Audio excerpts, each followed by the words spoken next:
রাজু, আজকে কি চিত্র দেখছেন ফিলিং স্টেশনগুলোতে?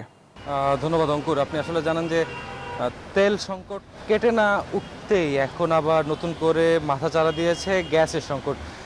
সেই গ্যাসের সংকটে আসলে আমি যদি দেখাই আমার ঠিক পেছনে যেই সিএনজি স্টেশনটি আছে সেই স্টেশনে আসলে সকাল থেকে লাইন ধরে গ্যাস নেওয়ার চেষ্টায় আছেন বিভিন্ন গাড়ির চালকেরা। তবে তারা জানাচ্ছিলেন যে আসলে ভোর রাত থেকে লাইন দেওয়ার পরও তারা আসলে পর্যাপ্ত যেই পরিমাণ গ্যাস তাদের প্রয়োজন একটি গাড়ি সারাদিন চালানোর মতো, সেই গ্যাস তারা আসলে পাচ্ছেন না।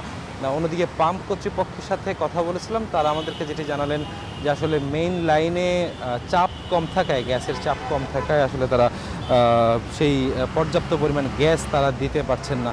দেশ জুড়ে যে কোনো কেনাকাটায় 10,000 টাকার বেশি অফার, তাই পেমেন্ট মানেই বিকাশ।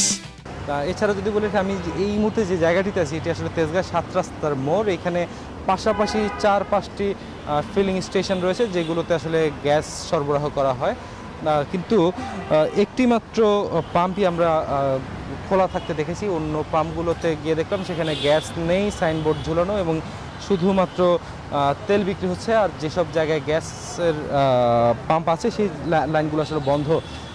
সব কিছু মিলে গ্যাসের সংকটটি আসলে তীব্র হচ্ছে, এতে ভোগান্তিতে পড়ছেন সাধারণ মানুষ, যাত্রী এবং চালকরা।